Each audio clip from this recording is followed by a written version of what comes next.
All right, I think we're going to get going. I suspect that in the next few minutes, more people will be joining us, but I want to be respectful of everyone's time. And I see on the participant list some very familiar names. Hey, Linda. Hey, Kwame. Good to see you. Glad you could join us. So I'm Ken Rother. I'm the managing director of the eLab program at Cornell. That's the student accelerator program, credit bearing program that runs all year for students who are looking to launch a business. And I'm involved in entrepreneurship around campus and things like I-Corps. Anyone who's done any work, with myself or Tom Schreiber, or Steve Gall, or Brad Schreed, or Andrea Polita, or Nick Nikitas, and any of the entrepreneurship instructors in our sort of group has worked in an I-Corps program with one of us or with Beth, knows that everything is about getting out there and talking to people and meeting people. And you spend a lot of time trying to figure that out. You spend a lot of time getting those first meetings and finally starting to develop relationships with people in that early interview process. And what a shame to let those meetings and those introductions disappear. So one of the things we want to do is give you some tools to help you think about how can you manage those relationships that you start to develop during customer discovery and later you're going to use during sales itself. How can you manage those? So I want to introduce Beth Xie, who came to us probably 6 or 8 months ago. She's an I-Corps instructor and as well as a successful entrepreneur and has an exit of her own company. And what she observed when she was starting to work with the I-Corps teams is they're developing these skill sets. We're teaching them, we're pushing you, we're teaching you how do you do these interviews, how do you do customer discovery, but what happens to all that information? What about some tools that we can present to people to help them with that process? So Beth proposed a series. We've done a couple of these already. Today's the next one. She has a couple of guests with her she's going to introduce. But that's what we're doing here. We want to give you some tools to add to your, to your toolkit to manage that process of getting to know your customers and manage them and not losing those relationships. So with that, I'm going to turn it over to Beth and go from there. Thank you, Ken. Thank you for the wonderful introduction. So hi, everybody. Many of you have gone through the I-Corps methodology, and if you haven't, this is really a worthwhile program to attend. So the impetus of this workshop series is to, just as Ken said, is to give us the tools, the software tools to really put legs to the methodology that we teach in I-Corps. And particularly, we are now right at the customer relationship management segment of the business model canvas. And for this segment, we're very honored to have Christian Magillo, Senior Manager of GTM Partnerships from HubSpot, to do a presentation. And we're a university, so we're not endorsing any software provider, but we are wanting to share the best-in-class industry practices and the strategies that Christian has seen so many startups take when it comes to their customer relationship management. And we are really fortunate also to have Harvey Tan of Inso Bio, a Cornell deep tech bioscience startup here with us. We built this case specifically for Inso Bio, the specific challenges in customer management. And I think that because it's so relevant to our Cornell startup community, this will be relevant to your needs as well. So without further ado, let's have Christian start the presentation. Thank you, Beth, and thank you to Monica and Adam and Ken for setting this up. Beth, thank you so much for your partnership here and making this presentation happen. And Harvey, thank you so much for being a really great thought partner on this. It was great to have, as Beth said, a real life situation in which we could, base this information and this presentation off of. So really appreciate all of the work you all did to bring this presentation to light. My name is Christian Mangelo. I've been at HubSpot for about 6.5 years. So we've gone from when I started about 400, 500 employees at HubSpot to about 4,000 around the globe. So I kind of came in around our Series D funding and a little bit before we went public. So I've had a real privilege to see kind of the scaling end of startup world into a now big bad corporation, global corporation. So it's been very fun for me to really watch the development of HubSpot, and some of the lessons that we're going to talk about today involve some of the things that we've done right and some of the things that we've done wrong. And we'll go into the CRM and use Harvey and Inso Biosciences as an inspiration for what you all as founders can do today to really start collecting valuable information that will help you build and scale your sales and marketing engine for the long term. Because it's never too early, and I'm sure Ken and Beth and all of the folks at I-Corps have been really hammering this home, is it's never too early to start thinking about customer acquisition. And just a little bit about me, like I said, I've been at HubSpot for 6.5 years. I've been on the sales org at HubSpot, and now I run our go-to-market partnerships team for the Americas. So we work with accelerators, incubators, and VCs around the globe. In my spare time, I'm an angel investor as well. I am also part of the Citizens Climate Lobby, fighting for climate justice and a climate bill currently in Congress right now. So if any other folks on the call are there, keep fighting. And then in my spare time, I'm also unpaid help for my fiance's unpaid labor, for my fiance's interior design business. So if anyone has interior design tips or wants some interior design tips, actually, my fiance works in the upstate New York area as well. So we'll talk a little bit about, I'll set the stage. I'd love to talk a little bit about the flywheel. So this is a concept that we use at HubSpot and talk with startups a lot to think about how to actually grow and scale your business for the long term. How do you create momentum so that you can leverage the best things that you do in sales, marketing, and customer service to work together so that you can create force in your business and reduce friction as much as possible. We'll also go into the importance of persona and really dive into the nitty-gritty questions of what you should be asking your personas to better understand how your potential buyer, likes to purchase.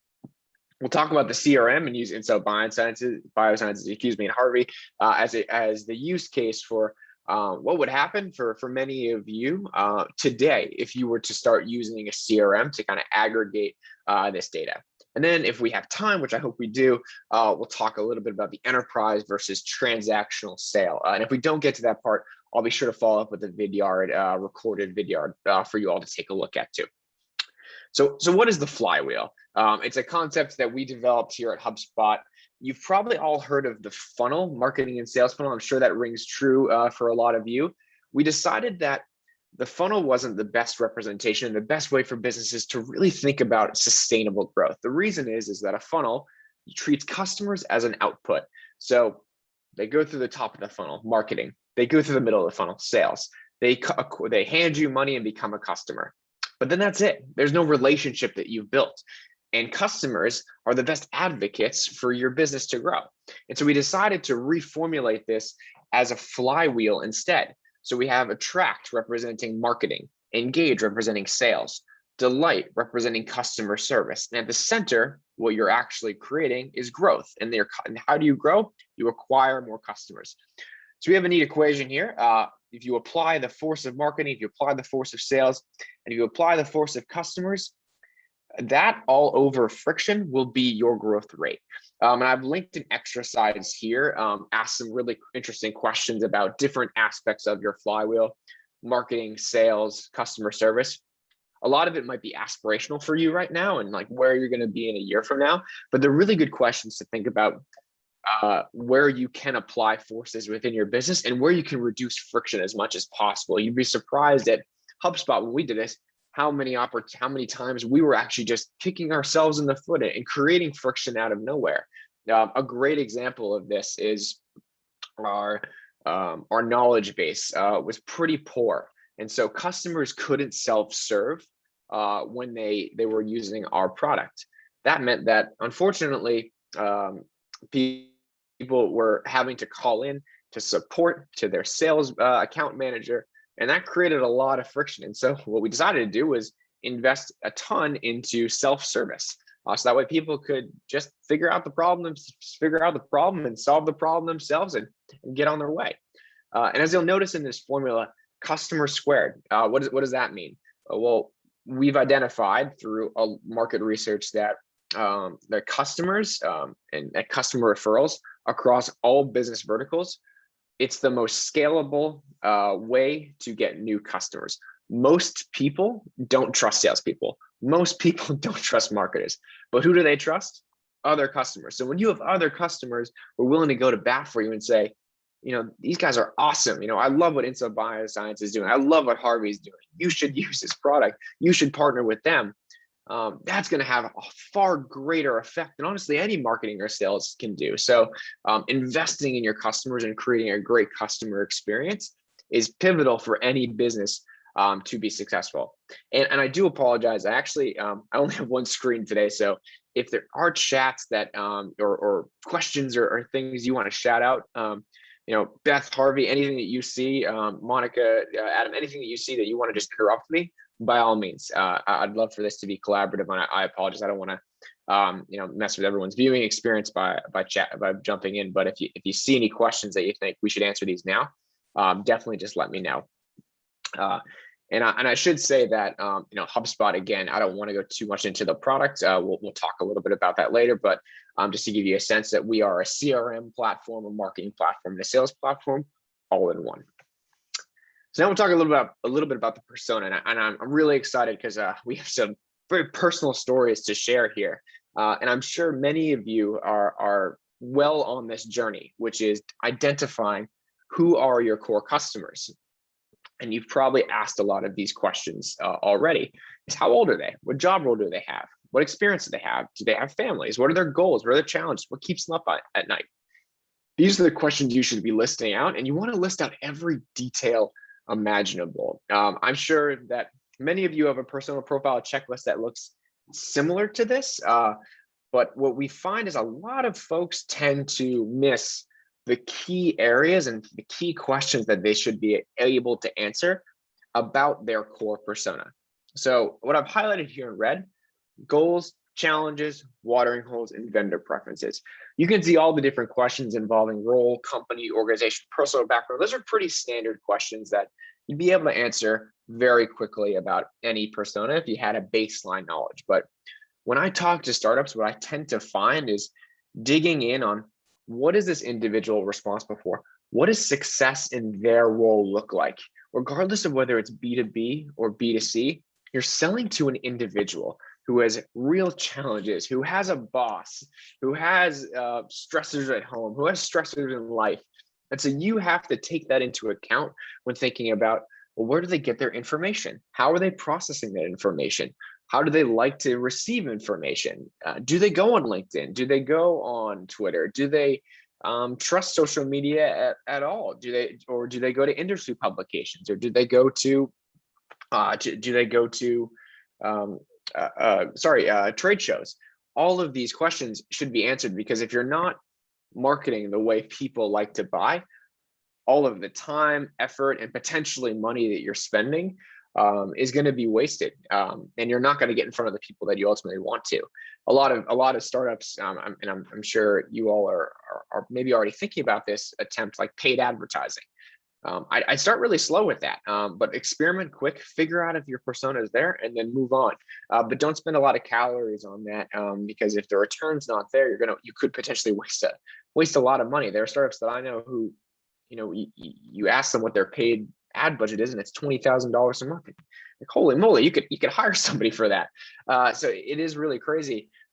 If you don't have these questions really nailed down, it can really present a lot of missed opportunity and missed acquisition in the near term. And then you'll see vendor preferences as well. I have some really specific examples based on HubSpot here, but how do these folks prefer to interact with their vendors? Do they like email or phone conversations? Do they prefer to be in person? If they do, like, how do you combat that right now and for the foreseeable future? What tools do they use to aid in their search? All of these questions, regardless of, again, who the persona is, whether it's B2B or B2C, are really important to be able to answer. And so this is HubSpot's first persona. I'll give you an example of our profile, and I have a really interesting story about how we evolved this over time. So as you can see, this is definitely our first persona. There's a BlackBerry there. We can see just based on the description of who Mary is, Director, VP of Marketing, Marcom, website built for $25,000. Can you imagine spending $25,000 on a website today? LinkedIn, only 50 connections because LinkedIn was so new. Outlook and Hotmail, not even using Gmail yet.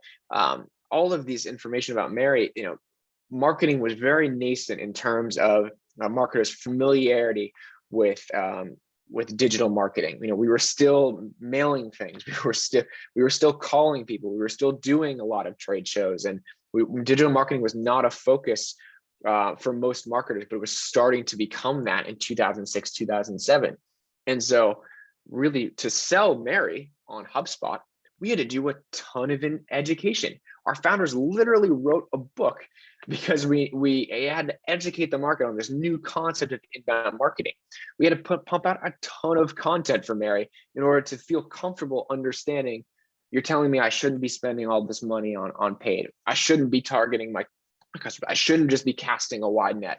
You're telling me I can actually identify people and let them buy when they feel comfortable, rather than me having to go out and create demand out of thin air. That sounds pretty cool. So Mary was really our baseline persona because we knew how she liked to buy. It also meant that our sales process relied very heavily on our sales team, making sure that they spent a ton of time with Mary, educating her on the concept of inbound marketing, because again, this wasn't a familiar concept to her. This persona stuck with us for about 10 years until our executive team very astutely realized a lot of our collateral marketing and sales was extremely outdated. And Mary was at this point, judging by her personal profile, about 56 years old. She might be close to retirement. And we're completely missing the new marketer who at this point is probably in Mary's position. So we did actually a lot of research here. And I really want to stress here, this is how many people we actually engage with, over 800 people. Now we had some help with an outside vendor to kind of help us craft the questions and make sure that we weren't using any information bias or survey bias, but our sample size is quite large. And so if you're talking to 5, 6, 7, 8, 10 people, you're not talking to enough people to really understand your persona. In order to make sure that we really knew who our new persona was going to be, we talked to 400 people with a title of sales manager above. We talked to 400 people with a title of marketing manager above, and all worked at companies over 5 people. We asked them about their buying habits. So we did in-depth interviews, talked to interested and representative customers. So we went back into our customer base. We also just went out in the market and started talking to people. And personas obviously is a very broad concept. So we decided to just hone in on a few key areas of what we're looking for when we talked to these salespeople and these marketers. So number one, we took stock of buyers of sales and marketing software in the market. What has changed about Mary? That was a top of mind question for everyone we asked. Are there larger trends or changes in the way people shop and or buy that are affecting our market? Basically, if you remove HubSpot software, if you remove the likes of Salesforce and Marketo and a lot of our competitors, what about buying has changed in 2017 versus 2007? Then we looked at, are there new personas out there? What about younger, more tech savvy people? How do they buy? And this has nothing to do with marketing and software specifically, but what are they looking at? And finally, as our gaze widen, who are we more naturally attracting now? So those are the questions that are in the back of our mind for this entire experiment. And what we found, one of the biggest takeaways, was this is how we used to see our core persona. Minimum 10 or a low end 10 person company at most, so very low employee count. And we could get with all of our products right to the CEO and right to the sales and marketing head extremely easily. So we had our end user, our buyer, and our champion all right there. You might call them influencers or economic buyers. And then in some cases, like the saboteur, like that might be very easy to identify in this small company. But actually, it's a lot more complicated now. We're looking at a CEO with a CRO, marketing director, sales reps, email marketer, and everything has gotten so segmented, and especially as you go up market. So our end user is not our buyer and is not necessarily our champion. There are so many different people that we have to consider in order to adopt our product set. And so what we found is there was a massive shift in our value proposition. So we went from all-in-one, while it's a durable value proposition, we have to get multiple products adopted by the company. For some of you, if you have multiple products or a multi-layered product, that might take more than one individual. It might take an influencer, it might take a buyer, it might take taking on the saboteur and saying, how am I going to get this person on my team? All of these people are going to be instrumental in that buying decision. And so it really did result in kind of a change in adoption and also a change in persona. So we really had to update this. So this is our new persona, our current persona, Marketing Michelle. She's the director of VP of marketing at a 26 to 200 person scale up. Notice that term didn't even exist 10 years ago. Like, what the heck is a scale up? Now that's synonymous with starts. It's synonymous with growth. Her first priority is generating demand and having an impact. She's incredibly familiar with technology. She knows what inbound marketing is. That's not something we have to teach her when we get on a call. Now, again, she still runs a large organization. She has a bunch of folks who report to her. She knows about freemium. She likes it, but she still wants to go through a sales process. So the trying and buying tools, I'd really encourage you to take a look at this part of the slide is, do you have a great understanding of how your persona likes to buy? Do you understand that your version of Marketing Michelle likes to still go through a sales process, talk to a salesperson, but does she have any reservations? Why she chooses HubSpot, I thought this was really important to highlight, is that she's had negative experiences with tools and integrations in the past that haven't met her expectations. Maybe she's been lied to by a sales rep or oversold on something. And unfortunately, this can create a lot of mistrust when she talks to a technology company. So what do we have to train our sales team to do? Well, we have to train them to be really cognizant that Michelle does not trust you at all, regardless of how nice you are. You need to earn her trust and get her on your team. Additionally, while she might be the decision maker, she might be a very important influencer, she may not be the buyer. And so we might have to go to a chief revenue officer or the chief financial officer and convince him or her that this purchasing decision needs to make. So what did we do as a result of all of this persona research? We actually not only updated our persona, but updated the way we went to market. Excuse me. We started creating assets that would empower Marketing Michelle to be a champion. And so one thing we did was we created a Convince Your CFO kit. This was a presentation with pre-populated data pre-populated formulas that businesses could add their lead generation data into to understand what their marketing conversion metrics would be using HubSpot and what the ROI of using HubSpot would be as a result. That way, Michelle could make a very easy business case to the chief financial officer and say, hey, we're going to grow our revenue 4x if we use HubSpot because they're going to generate this amount of leads. And we had it all laid out for her. So she had to do very little work. Understanding now that we're not just selling to Michelle, she's going to call and make a decision and then sign on the dotted line later that day. We really had to get her on board and then make sure that we had a complete coverage of her organization. We hired a larger business development rep team as a result. So we had people calling into these organizations. You had to call multiple stakeholders. Our sales processes changed. We hired more sales engineers because Michelle is more technical. There was a vast cascading effect of this market research. And so all that is to say is, as you grow and scale, like you might have a persona that works really well today, but that's not going to cut it maybe 5 years down the road. Continuously evaluate your buyer, continuously evaluate the external market forces that are happening on your business, and make sure that you're able to adapt and you're willing to adapt to those forces in order to fit how your buyer likes to purchase. And actually, one more example of someone who came out of this was Growth Gary. This is probably all of you on the call today. Growth Gary is the head of growth or a CEO at a small 25-person startup. He or she is a power user. Gary, he or she is very, very good at and very comfortable with technology, loves trying and buying tools, hates talking to salespeople, doesn't want to spend his or her time doing that.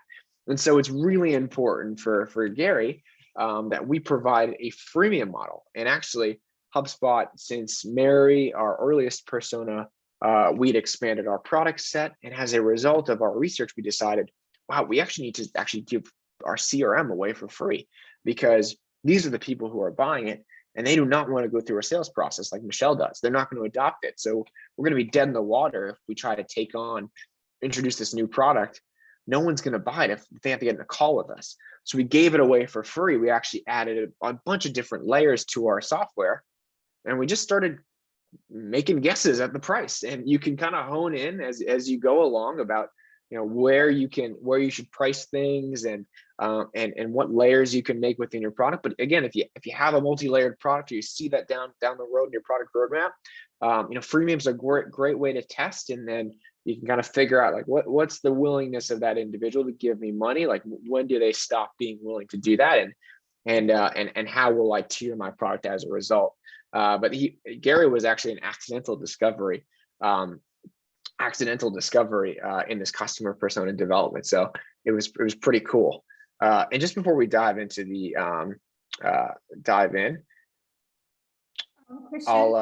yes, I think we had a couple questions. So we have one question. Yeah. From as a rule of thumb, how many personas should a company have? Should a startup company have? I guess it depends on the stage where you are in terms of your own growth. So I think this question is a great one. How do you balance the segment of one concept and personas that many together and humanize them? That's a really great question. So to give you some context, these are actually not our only personas at HubSpot.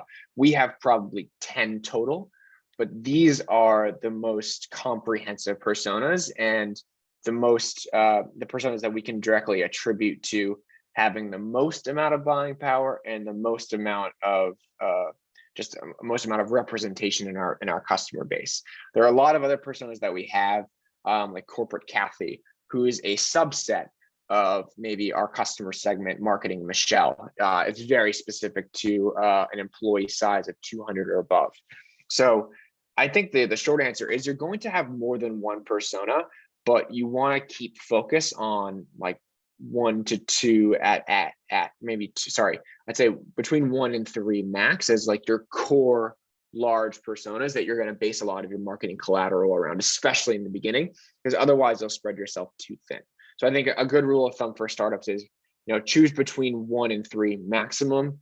You know, our CEO and co-founder Brian Haugen likes to say, like, startups don't die from starvation; they die from overeating. So if you try to just do too many personas at once and try to create too much marketing collateral at once and try to cater to all of these different personas, it's just going to be too much work. So really hone in on that 1 to 3, try to find the individual or the representation of the individual that has the most representation in your customer base. That will give you the, at least in the beginning of your development, some good guardrails for growth. Okay, I think that's a great answer, and let's move on. Great. All right, so we will hop in actually to the CRM. There we go. So we're going to go through a little bit of a discussion here, and I'll set the stage just before we do.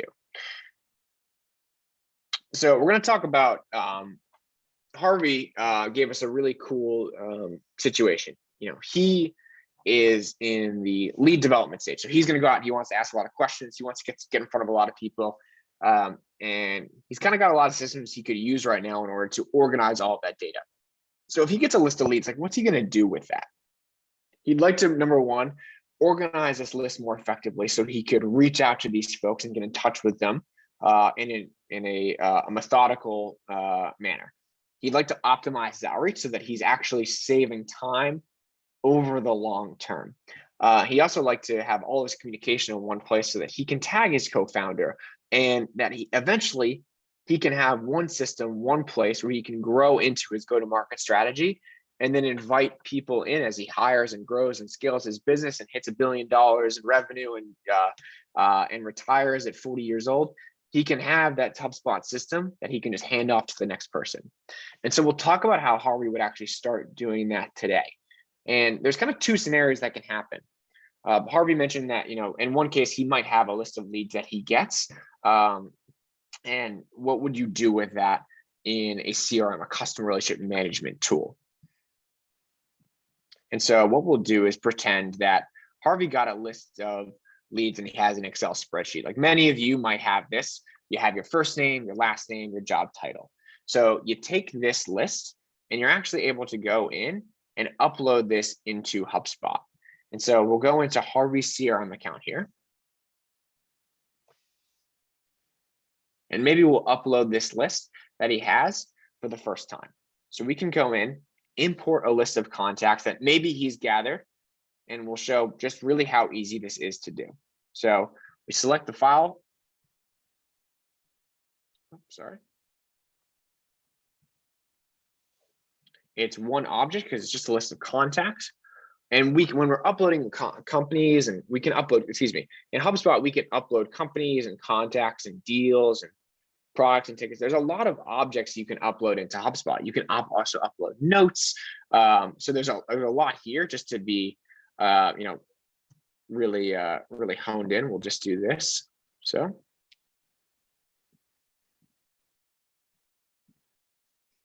And as you can see, when you upload this data, HubSpot already does a lot of the hard work for you. So it's going to map over, okay, first name, HubSpot property, first name, last name, email, job title.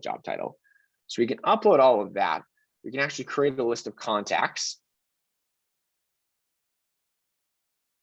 And this import takes about a minute to upload.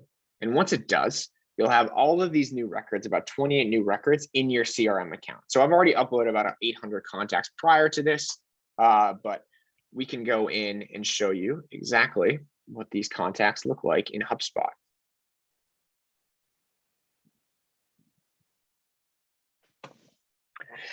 So instead of using Excel to start categorizing these companies, categorizing these contacts, figuring out a great way to actually go after these contacts, you can start your baseline information right inside of HubSpot. And we also have a one thing that Harvey's probably going to want to do after this is going to start calling these people. So what he wants to identify is, are they an end user? Are they a buyer? Are they an influencer? Are they a saboteur? So he and his co-founder might have this list of, in this case, like 600 contacts and say, well, how are we going to go after these guys? Well, we can break it down very easily in HubSpot to make this a really palatable experience. And so you'll have one system of record to track all of your communication as you start your prospecting outreach to these folks. So what I can do is actually just select these contacts, and I can create a task for, say, 100 of these contacts. Maybe I want to call all of them. I want to set this as a high priority. I'm going to assign this to myself in this case, and I'm going to create a new queue. And I want this due in 3 business days. So I want to get through all 100 of these by Tuesday. And so I'll set up a task, and then I'll go to my tasks inside of HubSpot. And one thing that's great is we want to take as much of the really admin and not fun work of prospecting off of your back, so that you don't even have to think when you do this. Like, this can be a great game between you and your co-founder. Actually, that's what Brian, our co-founder, and Dharmesh used to do. They used to kind of gamify prospecting, especially in the early days of HubSpot. They gamify everything. For example, they'd each write a blog, and they were really committed at the time to content marketing. So they would write, each one would write a blog. It'd be like 500 words a piece, and you'd post it. And the guy who had more views and more comments got lunch for free from the other guy the next week. So it was a really, really cool way of just like kind of gamifying the experience. And you'll find creative ways with your team to do this. But for example, if you got to rifle through a list of 100 contacts to get to them, maybe you can gamify it and say, I'm going to get 100 of these done before he or she does. And if I win, I get an Amazon gift card or lunch is on me versus the other way around. But as you can see, we have a queue here of 200 contacts. And so we can start this. And what happens is when I press start, HubSpot's going to do all the work for me to just say, okay, great. I'm just going to rifle through these, and I'm just going to call all of these contacts. And so I'll go into a little bit about what we're looking at here, because this is starting to get into the meat and potatoes of HubSpot. What HubSpot CRM is going to provide is one place, one centralized location for all of your activity with contacts, companies, and deals. And so as you evolve your process, you'll call people and you can rifle through all of these so we can do this task, skip it, mark it complete, rifle through that list of 200. But there are tools in place at HubSpot on this record to make all of these tasks extremely easy. Like number one, you can take notes right on the contact record of Benedicta here. So if I wanted to make a note and maybe I wanted to do an explore call, I can actually queue up all the notes that I want for when I get in touch with her, that I don't even have to format it. I can just press #explore. I have all of the notes that I want, and I have a reminder to myself to remember to ask open-ended questions if I get her on the phone.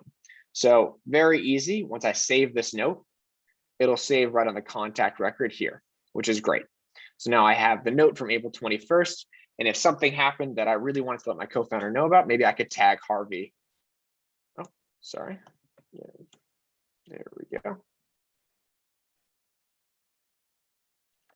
And he'll get a notification that, hey, I had a great conversation with Benedicta. Would love for you to read this note. Additionally, I can actually email and automate all of my email follow-up to Benedicta and all 200 of my contacts. I'll show you how to do that in a second, because that's a little more in the weeds. But as long as we're on her contact record here, I'm also able to call and actually record calls too, right on the contact record. I'll show you one too. I'll give my boss a call. I'll have to hang up pretty quick, but just so you can see what it actually looks like. Is if I'm on HubSpot and I'm on a contact record and I want to give them a call because I have their phone number, I can call right here. And I can take notes on the call. But once I do that,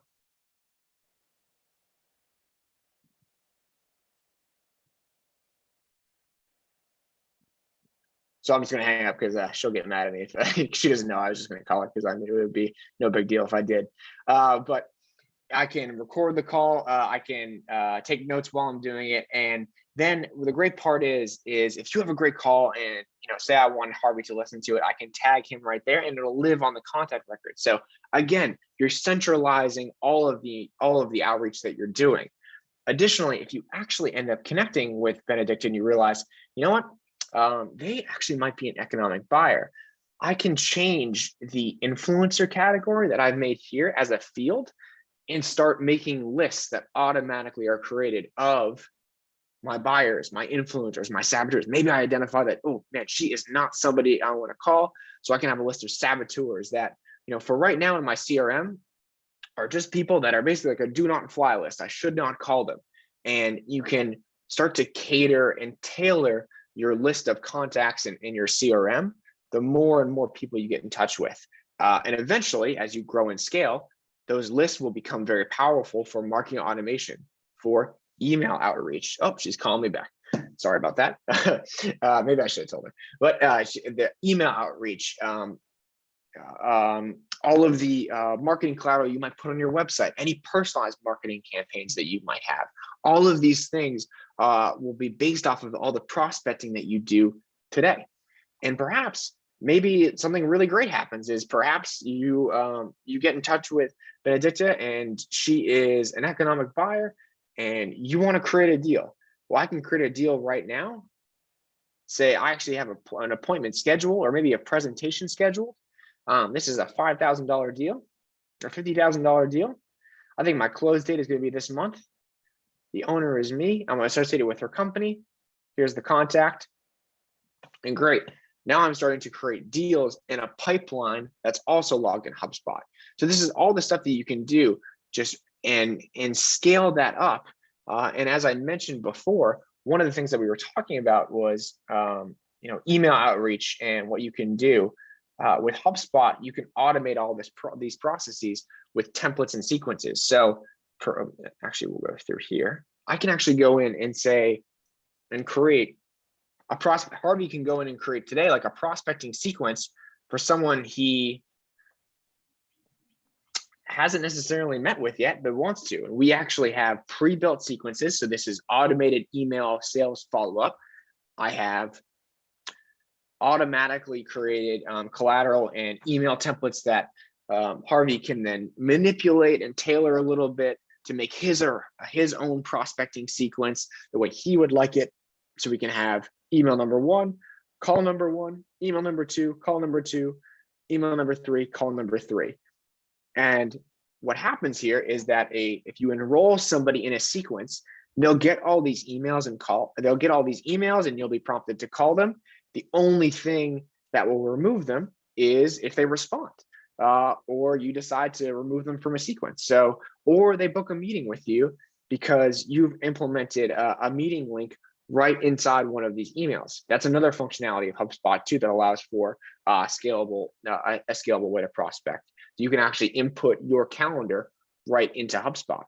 And so long story short is you're going to have all of these options, and Harvey's going to have all of these options in order to really start tailoring who he's reaching out to. And I mentioned those lists. Those lists will just automatically be created as you manipulate properties on HubSpot, your contact properties. You can start to build out these lists of influencers, end user influencers, buyers and decision makers. You can continually create lists. You can create automation that automatically sets properties to create lists. So like the long-term solution here is you're going to have a software that just completely builds out your sales and marketing process. And especially from the beginning, you'll have a really good idea of the deals you're creating and the prospects you have. And you can stop using a bunch of different tools in order to do that, because as you grow and scale, you can add email marketing, social marketing, the ability to create marketing automation, reporting. Again, this is like far down the road, so I won't go too much into the weeds here, but this is just I think a really relevant example of what you can do today inside of HubSpot. And I went right into the say Harvey just has an email list, but I know for many of you, the trade show strategy might actually be something that you really want to do, and that when everything opens up with coronavirus and things are back to normal and safe, you want to be able to go to those trade shows and aggregate those leads. HubSpot also has a business card scanner. So if you collect a bunch of business cards, the last thing you want to do is go in and then have to input them into HubSpot. That's not very fun. You can actually just scan the business card. It'll create a contact, and you can email them right from HubSpot through our mobile app. So that'll give you kind of complete autonomy to really take control of your kind of trade show strategy and make the most of taking a very physical asset and turning it into your digital strategy. And so I'll stop there for a second, just in case we have any questions on that point before I kind of finish up with the transactional sales piece, if we have time, and then we can just open up for Q&A. Great. So we have several questions here.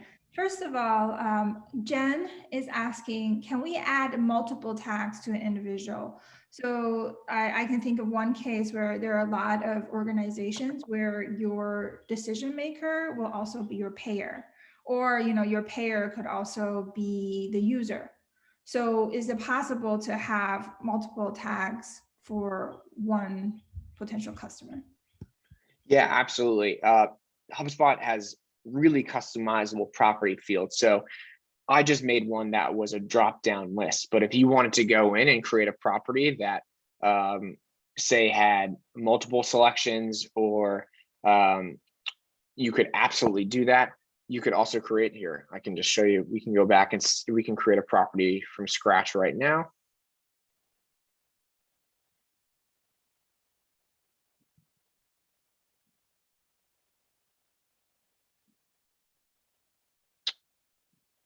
Actually, hold on, sorry. I might actually not have permissions in here, but the short answer is yes, you can absolutely do that. You have kind of complete autonomy over the properties that you see on any contact record or company record or deal record. You have complete autonomy about what those properties say. You have up to 1,000 customizable properties in HubSpot. Really, no one has ever hit that mark. But if you want to go in and make a multi-layered property field where you can check off a bunch of different boxes and then filter lists based off of that, you absolutely can. Okay, great. That's a great answer. Thank you. And we have another question from Lakshmi. She's asking, Are social platforms, you just mentioned social platforms, right? And using that in the system. Are social platforms the best source for building persona, or have you seen other types of ways to flush out the persona? Our social platform is the best way to build a persona. I guess, sorry, Lakshmi, social media platform. I honestly, like, I wouldn't, it honestly depends. Like, it depends on the social platform. Like, for startups, for example, like, we've actually had a really tough time building our persona development on like Twitter and LinkedIn and Facebook, because HubSpot has such a big one that HubSpot for startups gets overshadowed. And so in order to really build our kind of persona and really kind of our relatability to that persona, we've had to kind of go outside of social media, because it's really not going to help us. We've had to kind of create blogs in tandem with HubSpot. We've had to go do events and webinars and partner with large scale events in order to really develop our awareness among our persona. So I think it really depends on, again, where your persona likes to be active. Like, if they're really into LinkedIn, and then you want to be on LinkedIn. But I'd say, like, in general, social media is very noisy, it's very big, and it is kind of a bear to approach. So you have to be just really diligent, really patient, and make sure that the content that you're creating is really relevant and speaks to a pain point they have, or connects with them on a personal level. Because otherwise, you're fighting for attention from a lot of other folks too. It's definitely hard, for sure. Thank you for that answer. And I think there is a timing to the realization of pain point. So catching them when they feel the pain and they are sensitive to the pain and looking for solutions, that's actually a craft in itself too. So I think what you said about avoiding the busy channels and then looking at places where they're actually actively searching for solutions, such as conferences, such as events, right? That I think that's a really good, it's a good experience, and just something that's the best in industry practice. We have another question. So looking back, what would HubSpot have done differently? Does HubSpot think of the trial and error process as best for eventually coming to settle on your price, the price of the product? Yeah, it's a great question. Yeah, the pricing strategy, I think we actually kind of screwed up, to be honest. So what we used to do, HubSpot's pricing is even still more complicated than we would like it to be. We're trying to simplify it. So I guess, like, that's the start. We made it too complicated. And since we have multiple products, what we're trying to do is make it based on usage. So you kind of just, you hit a threshold, and great, up to the next one. But the problem is we actually have two axes we're playing with. We have usage right now, and we have products. So, like, those are the premium products that we know that are so valuable that they will get people to upgrade into the next tier of product. And we have the threshold of usage. So if you send over, call it 5,000 emails a month, you go to this product automatically. So those two axes make it a little more complex to kind of communicate, number one, to our customers, but also to kind of initially very hard to predict. And that took a lot of trial and error. That took a lot of analyzing the data of how people buy, why people buy, what products people use. So I'd say that part was complex. That pricing strategy is still being fine-tuned. I still don't think we're done yet. I'd say the other layer of that, which I think is as important to pricing, is just the adoption rate of HubSpot and getting adoption right as quick as possible, making sure people find value. I'm sure folks at I-Corps have probably already touched on this, but if you have a product where the churn is a risk, where people could leave, that's a lagging indicator. And so, unfortunately, once you realize someone has churned, it's too late. You haven't really solved the core problem. And so if you want people to stay with your product long term, you have to find the leading indicators of value they get from the product early on. Like, why are they willing to pay for this product? Why would they be willing to renew and stay? And so I think finding like that 1 or 2 metrics and honing in on what is that thing in the first 30 days, 90 days that adds so much value, and how can you get all of your customers to realize that as fast as possible? I think that's as important too as your pricing strategy, is kind of that adoption and value strategy. That's a great answer. And maybe there could be, you could point us to some resources of, how to have an automatic alarm of the 1 or 2 leading metrics rather than the postpartum metric that would say, okay, hey, I think that these couple of metrics are the leading metrics, right? So that people aren't looking at postpartum.